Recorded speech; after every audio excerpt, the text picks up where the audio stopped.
Welcome back, everyone, to BBB Sharing. I'm Evie, Director of Ignite, and today I have a very, very special guest. I have Miss Linda Hawkins from Recover Hope, the President and CEO.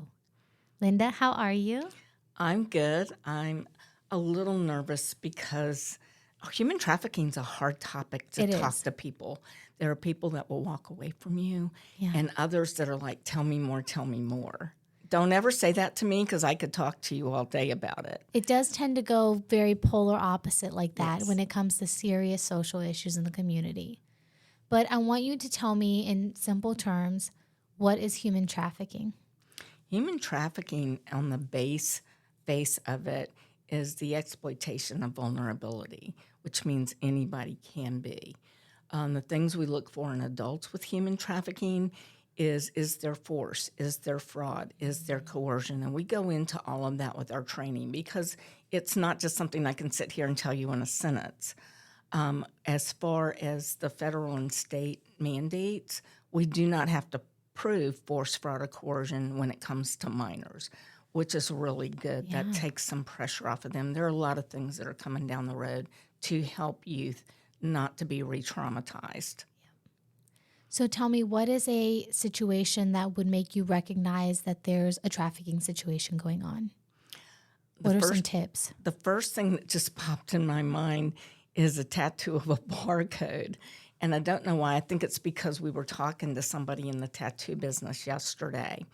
Really? Often traffickers will put a barcode showing ownership. Don't anybody mess On with the her. individual On that the they've trafficked? Exactly. Really? Exactly. The other thing is like they go and do normal things like everybody else. They go buy cars, they go get haircuts, whatever. The thing is that you want to watch for, and it's not, don't mistake me, it's not always men that do the trafficking. But if a man's got a girl that seems a lot younger or she's looking down, she looks really timid, he answers for her when she's spoken to, or he's got his arm around her and he pulls her in when anyone says anything to her. And those are just some of the small things. Grades may drop for those that are living at home and are being trafficked. There's a scenario for that because, Really? yeah, that's part of the coercion is if you don't do what I say, if you tell anybody, I know where you live, I'll kill your parents, I'll do the same thing to your little brother or sister. So they can be going to school and all, but a lot of times their grades will drop. Yeah. They start to isolate from other kids. And that's really hard to determine because a lot of times kids doing drugs, fentanyl and all these days are isolating. Yep. So, we wear shirts and we have plastered everywhere. If you see something, say something. It's not really a trademarked saying. Police, the world uses it. We would rather, and police would rather you call and report something suspicious and be wrong Yeah. than to be right and do nothing about it. It's better to ask for forgiveness afterwards. Absolutely. Absolutely. And police, I won't say all police, we're still doing a lot of training. They're training us, we're training them. There's still some departments in different areas of the state and the country and everywhere else that says that doesn't happen here. They don't get educated on it, which is one of our big things that we're working on doing now. It happens everywhere. I don't care what anybody says. It does. It does. Yeah. So, How would I be able to determine if I'm getting sucked into a trafficking situation? oh, wow, that is such a good question. Is somebody, you start to date somebody and they don't listen to what you want to do. They say, let's go do this. That's a coercion right there, is sucking you into. Sucking in is a really good term there, Evie, that you can be drawn into. And oftentimes, once the brainwashing, the Stockholm Syndrome takes effect, the victims will defend their traffickers. They'll justify their Yeah, actions. justify he's really a good guy or she's she's like a mom figure to me or he's They've like been a through dad. a lot. You don't understand. Right. Wow. Right. And so, we've all been teenagers and we've done the same thing. Mom and dad didn't like that guy or whatever. Oh, you don't know what you're talking about. Well, guess what? Mom and dad's not always wrong. But sometimes mom and dad are the ones trafficking. Really? Yeah, that's the heartbreaker for me. That's so awful. It is awful. And oftentimes it's more the mom that does it. And I just can't wrap my head around that. As a mom, I can't either. And it literally physically makes you ill. It makes me ill to even say it, but it's something that needs to be said. And that's not to say go out there and look at every mom suspiciously. Single moms, I was a single mom for the last 8 years of my child's life. And so they have a tough road to hoe.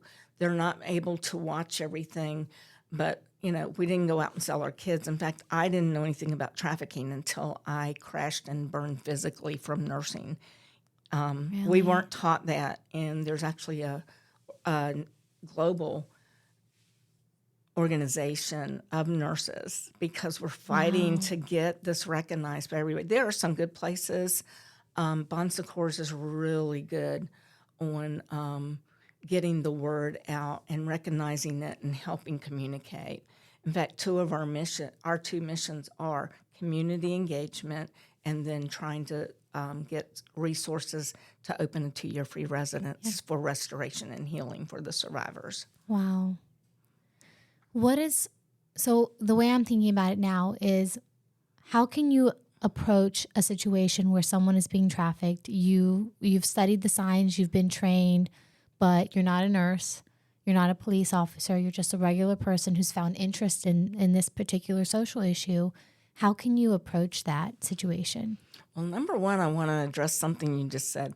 Police and medical staff are not mandated to report. We are for physical abuse, child abuse, even teachers. The only ones mandated right now are the hotels.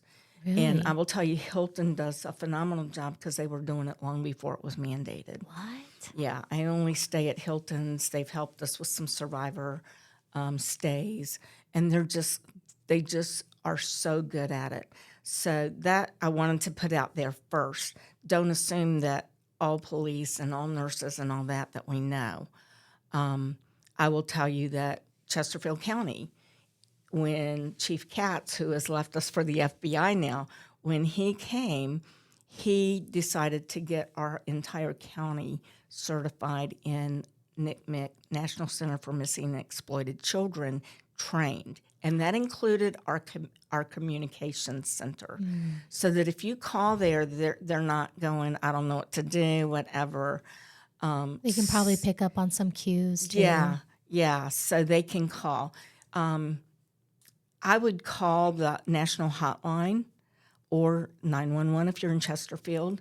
Henrico deals with it a lot. I don't know about their communications center, and I meant to reach out to them and find out what if they do. I expect they do because of the volume that they deal with. But number one, the first thing we tell you is try to get in your mind a picture of the individual that you think is trafficking. Get a description of the car, get a license plate. Things happen so fast, sometimes you cannot get them.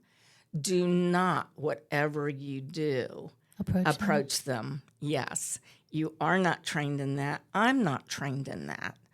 And physically, I'd be, a puddle in a moment because I don't have the strength to deal with that. Plus, you don't know if they're armed, and sometimes they are. So I would say, make the report. That's the see something, say something. Call, tell them. I had a friend call me one day and say they were at a lunch place, and they said, we saw these two people, and they came in and they got food, and then they shoved some under the back of the box truck. And they said, we couldn't get the license number. And I'm like, did you call the police? And they said, no, we called you first. I tell them, call the police first because describe the truck. Yeah, describe the truck the best you can because we were at an intersection. It was at Powhite, 288, Whole Street Road. I mean, by the time they got the information, they were long gone, who knows where.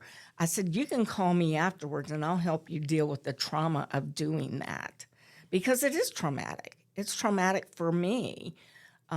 People call me all the time and go, please call the police first. They can get there. They can get a description. And so, it is scary. People are scared they're going to be wrong. It's okay. I tell people I'm a fool all the time. I'd rather be a fool than to let somebody get hurt on my watch. And I don't know if you've heard about situations like this happening very often, but a personal experience that I had years ago before COVID, my sister went to George Mason University, and I would visit her, and we would go to Georgetown very often just to look around, window shop. And there was a gentleman that I noticed following us into each store. And so finally I got very irritated because I could tell. I'm the type of person, my sister is too, our parents raised us to be very hyper aware of our surroundings, trust nobody ever.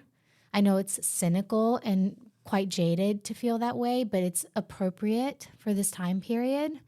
And I walked up to him and I yelled, I said, "What's your problem, man?" I said, "What do you want? You followed us from every single store. I've been watching you. I've taken a picture and a video of you. What's your problem?" Turn around, ran. Yep.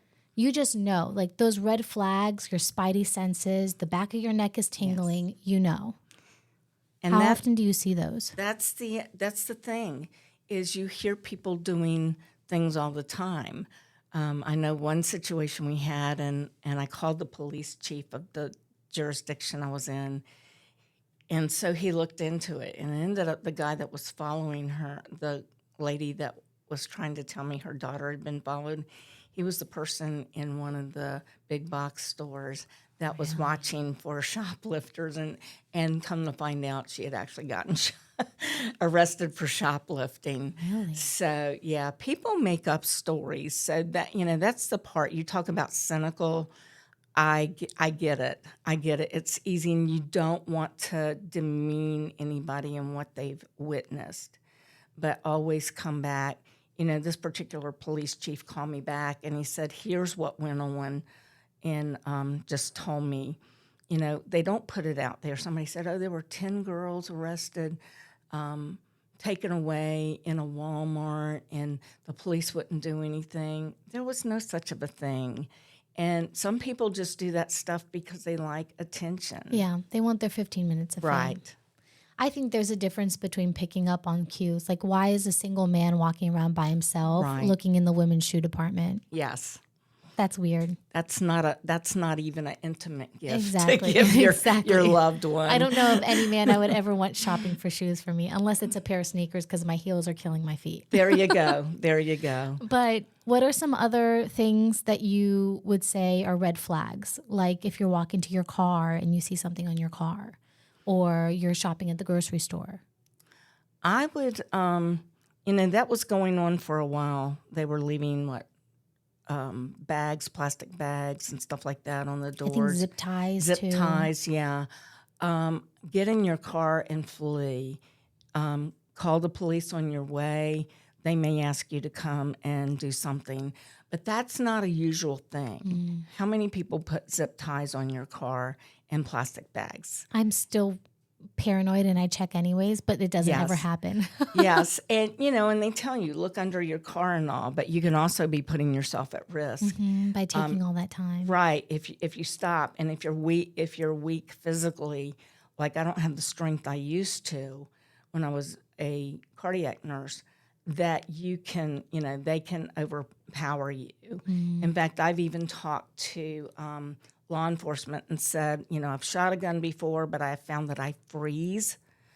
And I said, should I get a taser? And they went, no, because if you freeze, they've got a weapon to use against you, and it's your weapon. So, you have to decide for yourself. We have our board retreat. We were taught, can you last three minutes? It was self-defense. Oh, wow. And it was not the physical or anything. It was like telling you these things. And actually, I'm just going to say it, Tax Solutions out there, they're good friends and supporters of ours. We met them in the chamber, and they came out and they trained our whole team Wow. on what to do. So, my recommendation when I was in school at VCU, the campus police actually offered self-defense classes. Really? Yeah, to staff and all. But we were always on call, so whoever had time. But, if you've got some opportunities like that, I say go for it. In this day and time, like you said, we are in a different season. We are in a different environment now. So you got to take care of you, but also we got to watch out for each other. So make Yeah. that phone call. I agree. Who are people that are very easily targeted? Oh my gosh, anybody and everybody. I know girls that have come from affluent families. They were vulnerable.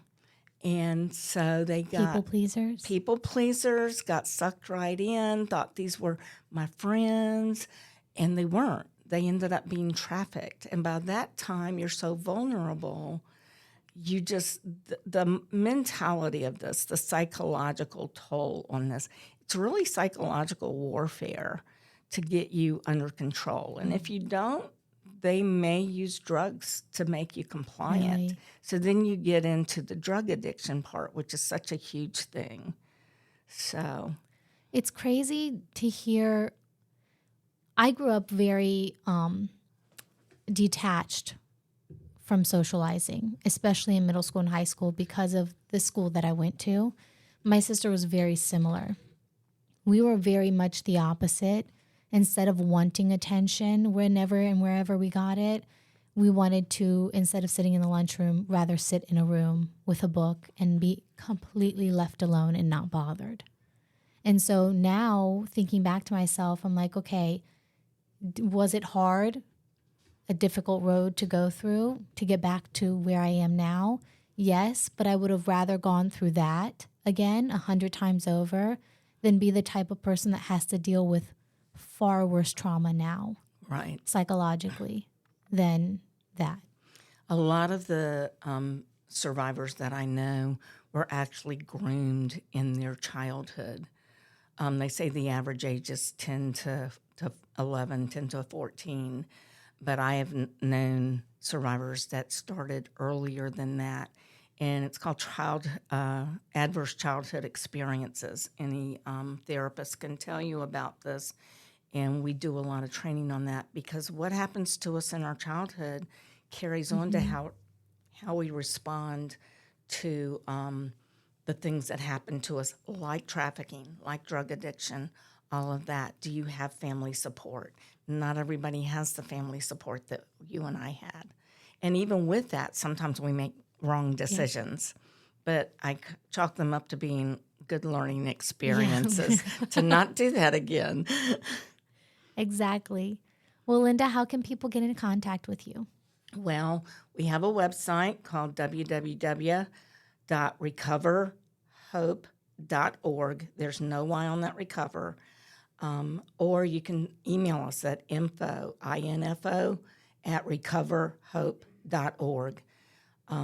So go to our website. All of our contact information is on there. We've got a lot of things. We do a lot of outreach events, and we've got some coming up. Yes, you do. And we're going to get ready to, right after this, in a part 2, we're going to talk about the event you guys have coming up. Okay. Our CEO and president of the Better Business Bureau, Barry Moore, is going to join us, and he's going to ask you a few questions. Anyone watching on YouTube, please make sure to like, subscribe, and comment down below on the video. It helps the algorithm, and make sure to share it out to people. And if you're listening on Spotify, again, follow us, share it out, and comment. Thank you.